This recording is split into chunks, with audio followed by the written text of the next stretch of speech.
O consumo global de fumo continuou a subir. Mas um estudo inovador no Japão sobre a correlação entre o ato de fumar passivamente e câncer no pulmão logo estabeleceria uma nova pauta. Uma grande virada aconteceu em 1981, quando o professor Hirayama, no Japão, publicou um estudo no Jornal Médico Britânico dizendo que mulheres não fumantes casadas com homens fumantes tinham um risco maior de câncer no pulmão do que não fumantes casadas com homens não fumantes. Em um período de 14 anos, o professor Hirayama, do Instituto do Câncer japonês, estudou a frequência de câncer do pulmão entre 91.540 mulheres não fumantes cujos maridos fumavam. O vasto estudo demonstrou que estas mulheres tinham mais do que o dobro de risco de contrair câncer no pulmão do que mulheres que viviam com não fumantes. A resposta da indústria do fumo a isso foi uma campanha maciça dizendo que a ciência é ineficiente. Eles criaram o Centro de Pesquisas do Ar em ambientes fechados para contestar essas afirmações. Basicamente, tentaram redistribuir a culpa e dizer que o problema não é com a fumaça de outras pessoas, e sim com a má ventilação, pois os edifícios são doentes, e inventaram a Síndrome de Edifícios Doentes. Uma vez que tratava-se de uma questão política crucial para eles, uma coisa era os fumantes se matarem, outra era eles matarem outras pessoas.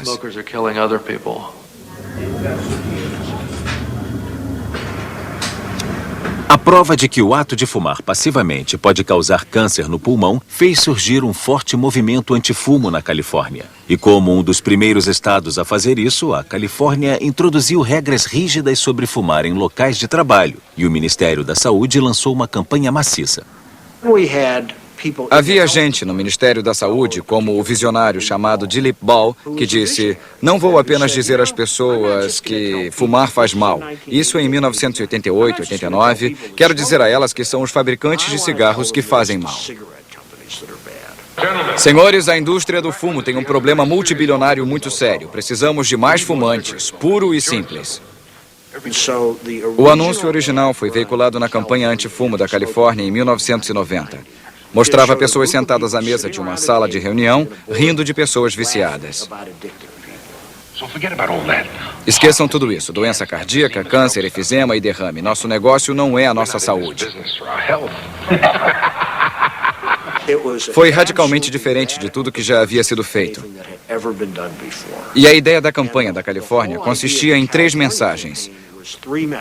Os fabricantes de cigarros mentem, nicotina vicia e fumar passivamente mata. A campanha na Califórnia causou um efeito devastador. Nos 14 meses de duração, a porcentagem de fumantes caiu de 26% para 16%. A pressão na indústria aumentou e vários estados americanos proibiram o fumo em edifícios públicos e restaurantes.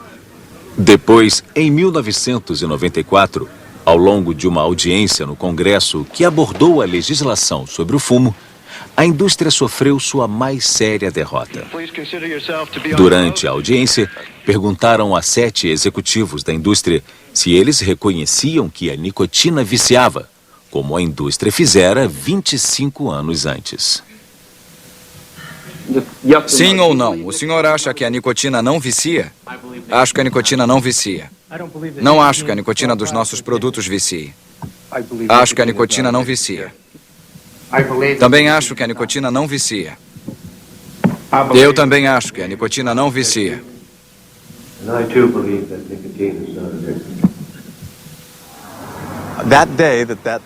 Naquele dia em que o New York Times publicou a história, 15 de abril de 1994, eu estava num elevador e uma mulher estava ao meu lado. Enquanto eu li a matéria, ela de repente disse: que mentira, vicia sim. Eu fumo e sei o quanto vicia. Nós os chamamos de 7 anões. Todos os 7 executivos do fumo disseram que nicotina não viciava. Considere-se sob juramento. Minar a legitimidade da indústria do fumo é uma parte muito importante do programa de controle do fumo. Essa audiência foi convertida num spot de 30 segundos na Califórnia, que foi usado no Programa Educacional Antifumo.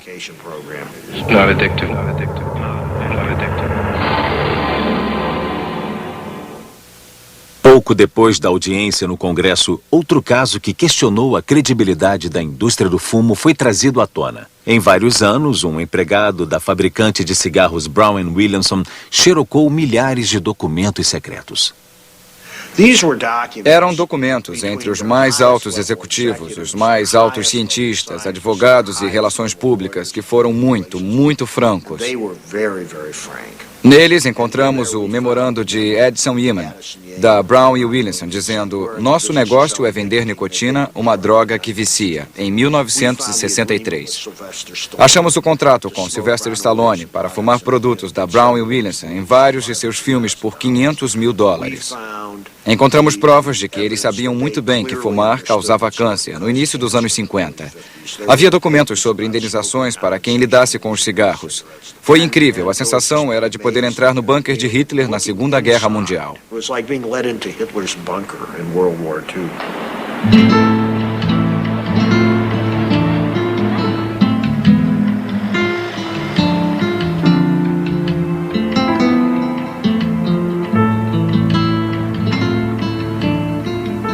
Mais do que nunca, a exposição do conhecimento secreto da indústria do fumo contribuiu para tornar as restrições mais severas, como a interdição de propagandas, a introdução de áreas restritas ao fumo em locais de trabalho, campanhas anti-fumo e aumento de impostos, medidas implementadas pelas autoridades da saúde.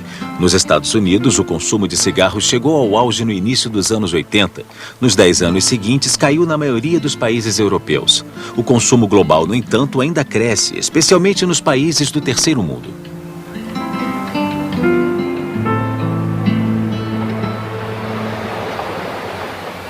A China é descrita como um mercado gigantesco. A China fuma 1/3 dos cigarros do mundo. O Japão fuma. O consumo na Ásia cresce muito rápido. Na Segunda Guerra Mundial, ainda fumavam muito pouco na Índia. Agora fumam várias centenas de bilhões. A suposição é de que haverá mercados fora do mundo desenvolvido. A África, o leste europeu e a Ásia são mercados que a indústria irá explorar com toda a força.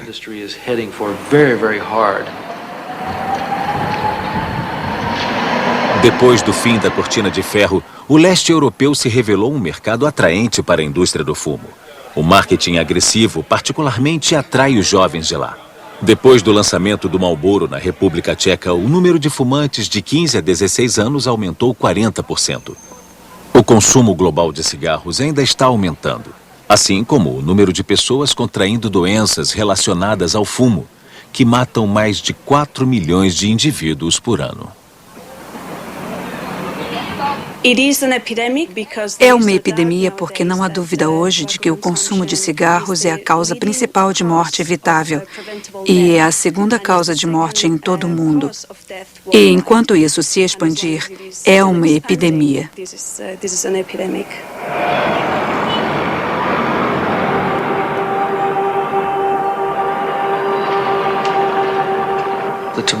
A indústria do fumo produz não só cigarros, mas uma imagem de fumar. Eles produzem uma imagem de fumar que é segura, sexy, até arriscada. Arriscada de uma forma boa, como bungee jump ou skydiving. Sem dúvida, é a campanha de propaganda mais bem-sucedida da história moderna. Conseguiu convencer centenas de milhões de pessoas que fumar é aceitável,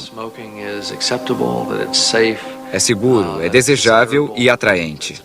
E será bem-sucedida por um bom tempo.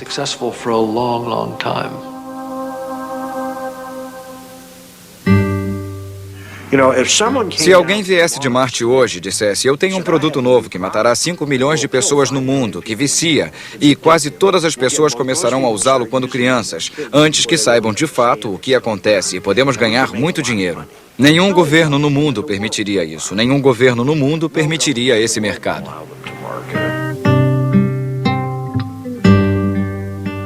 Versão brasileira Alcatel.